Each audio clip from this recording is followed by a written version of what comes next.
வாழ்க வையகம், வாழ்க வையகம், வாழ்க வளமுடன். குருவே துணை. அனைவருக்கும் இனிய காலை வணக்கம்.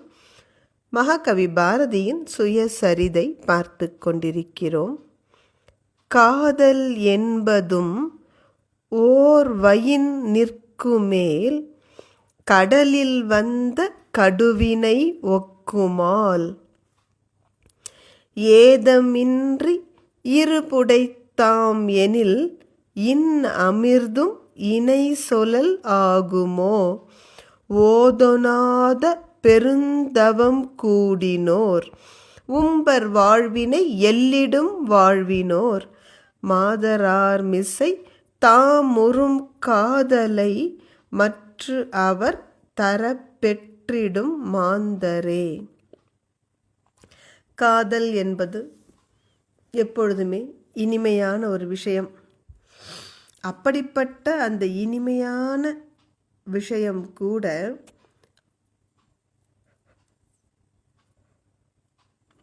அது ஒருதலை காதலாக அமைந்துவிட்டால்,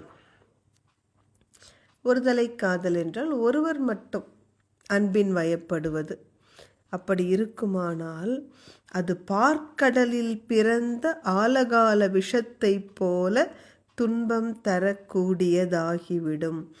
என்ன அழகான ஒரு ஓமை சொல்றார் பாருங்க. பார்க்கடல் எப்படிப்பட்டது? அது பால் கடலாக இருக்கு அப்படின்னாலே மிக மேன்மையானது. அதுபோல் காதலும் மேன்மையானது.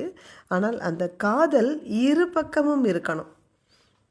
ஆணும் நேசிக்கணும், பெண்ணும் நேசிக்கணும். அப்படி இல்லாமல் ஒருதலை காதலாக அமைந்து விட்டால் அது இனிமையான அந்த பார்க்கடலில் நடுவே வந்த ஆலகால விஷத்தை போன்றதுங்கிறாரு.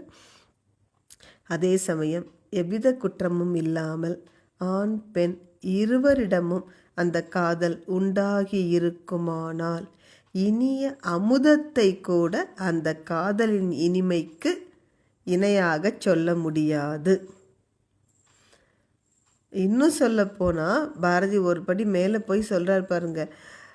வார்த்தைகளால் சொல்ல இயலாத பெருந்தவ பயனை அடைந்தவர்கள் யார் என்று கேட்டால், அதே போல தேவலோக பெரும் சுக வாழ்வையே சாதாரணமாக ஆக்கிவிடக்கூடிய உயர் வாழ்வு அடைந்தவர்கள் யார் என்று கேட்டால், பெண்கள் மீது காதல் கொண்டு பதிலுக்கு அந்த பெண்களிடம் இருந்தும் காதல் கிடைக்க பெற்ற ஆண்களே.